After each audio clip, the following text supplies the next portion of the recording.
What's up, guys? This is JD Rich coming back at you again with another One Piece video. Now, last video I uploaded, we were reacting to One Piece opening 28, but due to some copyright issues, I guess, I got that flag, that cautionary triangle on my video that I last did. So we're gonna try this again. I mean, I'm still trying to understand the copyright issues behind everything and whatnot because I'm new to YouTube and still discovering what to do, what not to do. But I just figured, why not just upload the video anyway? If it happens again, I might delete it, might delete another one. Who knows? But other than that, I'm just gonna keep bringing you as much content as I can on the daily, by the daily. So just bear with me for now. We are back reacting to One Piece opening 28. Garden is the music, is the band behind the music in this one, and it's called Carmine.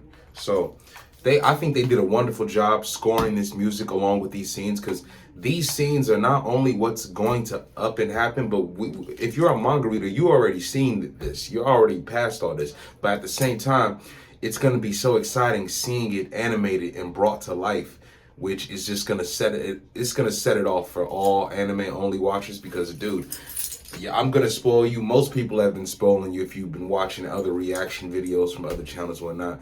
We are just in for a whole treat, man. It's One Piece, man. It's so beautiful. Greatest story of all time. Greatest story of all time. All right, so let's get into it. Let's just do it. I'm reacting off my tablet because, I don't have a laptop at the moment. I'm still working to get one of those. I'm still working to build everything up in my life, man. And for anybody out there going through anything, going through something, man, keep your head up. Please keep your head up. I mean, it's a struggle that I go through every day, that we all go through, because we get discouraged so easily by either the thought of rejection or the thought of negative opinion and outcome. And some of us can be so outcome dependent, we don't realize the beauty in the process of the struggle that we're going through, that's making us better people, better individuals, and just better overall, And it's okay to want to win. We're all winners. We can be winners, Losing is when you doubt yourself. Losing, to be a loser, is essentially to give up on who you are. You don't be afraid of who you are. That's something I had to learn the hard way. So let's get right into it, man. Let's get straight into this reaction. So let's just go. I'm gonna turn the volume back down next to him. I just don't. I want to avoid the copyrights. I have to. So look at this right from the start, man. We get a beautiful intro to this. All the characters coming to light, coming together, man. And you can see, look at everybody from their past and Vegapunk's message to the world. Oh, man. Egghead has been phenomenal so far, too. If you've been watching the episodes, you know Egghead has been absolutely bonkers.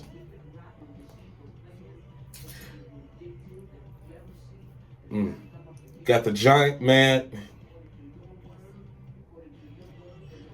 This shot right here, beautiful. With Bonnie looking up, seeing Nika, and because we're going to get this in, I think maybe 2 episodes, maybe, because Luffy is currently immobilized. He's trying to swallow his food in the current episode's current.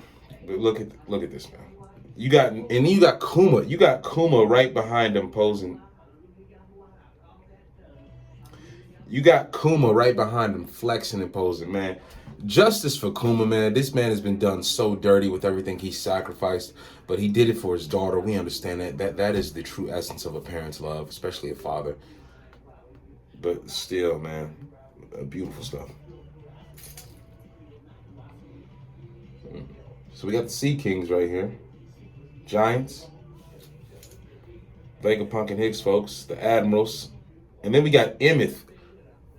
We got Emeth actually coming through, man. I can't wait to see Emeth, because the manga readers, that when he unleashes that haki, when we see that haki get unleashed in the episode, it is going to be so sick, beyond sick. Let's just play it all the way through for now, but we'll break down the rest later. Got Momo and his people. Fishman, Emu and the butterflies.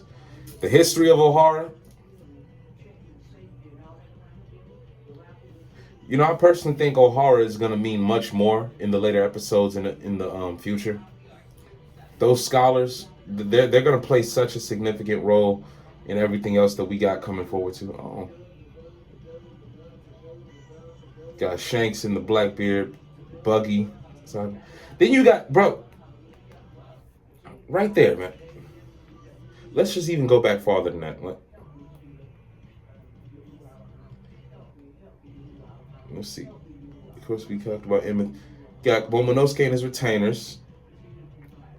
You got Poseidon, Shirahoshi, Fishman Pirates, and then you got Emu right here, man. This butterfly that Emu's sticking out, man. Something tells me that the cycle of a caterpillar is gonna play a significant role as far as like reincarnation. I know the thought of reincarnation hasn't popped up a lot in One Piece, except for in terms of maybe the perpetual youth surgery, I guess. But you know what? I think reincarnation has been applied in One Piece as far as like carrying on somebody's will because they live through you. Maybe their new life is who you are as a person, and you're finishing what they couldn't finish back when they were previous live. Like, Roger was discovered. He committed the greatest feat, sailing the whole world and finding the One Piece. But I think he was too early. He was too early. So maybe Luffy, yeah, being the destined one he is, he's gonna finish Roger's job in the time that it was meant to be, taken. I know I sound somewhat redundant describing the stuff I'm describing, but I'm just trying my best. And like I said earlier, I think the Library of O'Hara, the books of O'Hara, that arc is going to come back into play so significantly because there's so much about O'Hara that's still yet to be uncovered and discovered later on as we get through the story. But O'Hara is coming back. O'Hara and Alabasta, those two arcs are going to mean so much by the end of series because they're coming back. They're circling back. There is stuff that Oda has yet to reveal in those arcs that he has yet to show us that play an impact in the end of the story. Because look at like O'Hara, the scholars who are discovering the Void Century, and then with Alabasta and Vivi, her family, Vivi's family bloodline having ancient beef with Emu, given the fact that Nefertari D. Lily released the poneglyphs onto the world. So Alabasta and O'Hara, those are the two comeback arcs that are going to play such a significant factor in the end of series. I cannot wait. I cannot wait. You got the Giants and Luffy working together, fighting against Saturn. Bro, when the Giants show up, because the Giants are going to show up, if you've seen the previews for the next episodes, the Giants are coming. Egghead is about to go wild. And I love this shot right here, man. This shot of not only Vivi being reached down on by Emu, but Shanks right here putting the hat on Luffy. Then you got Garland, Kobe, Sabo, and Dragon walking into destiny in their own way. Now, the significance of Dragon walking by himself on this with this execution platform for Roger and whatnot, you got to remember, Dragon was in attendance at Roger's execution. And I'm just going to go on. You cannot tell me that Dragon and Roger did not meet at some point. You can't tell me that they did not meet, man. And when they did meet up, what happened? And because I just believe with the release of possibly Luffy's mother, Toritoma, I believe that Toritoma, Dragon, and Roger may have all interacted at a certain point in time. I believe that Dragon and Roger may have even talked about the Kuja Pirates, and specifically a member that Dragon may have been in love with, which may have been Tritoma, Luffy's mom.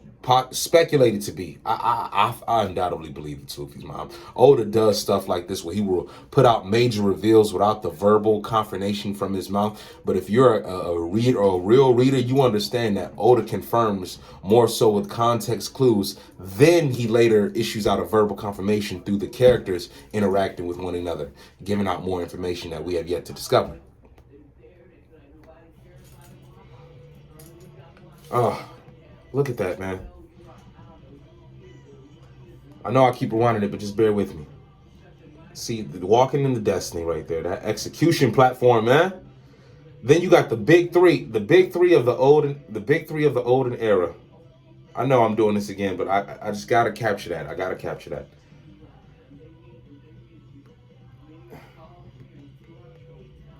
Now, as we saw, we got Whitebeard, Odin, and Roger all sitting together.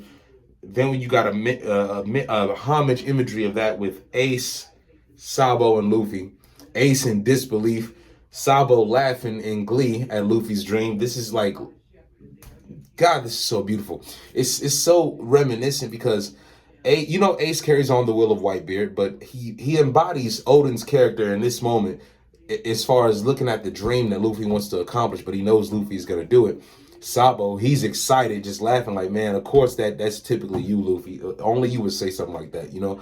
But the bond that they share matches the bond between the previous three shown with Whitebeard, Roger, and Odin, man. This is just amazing. Like, it doesn't get any better than. And then you got Ace and Yamato talking with one another. Ace explaining to her about Luffy and also the freedom that Luffy wants to achieve and true freedom in general, man. And then look at this. Look at this. The promise between them when they first started out, when they were entering the Grand Line and they put their foots on their buckets. I hope they do something like this again, man. But the homage paid to this moment, hands down, y'all. They cooked on this opening. They absolutely sauteed, filleted, baked, fried, laid to the side, and dyed this opening. They have. Oh.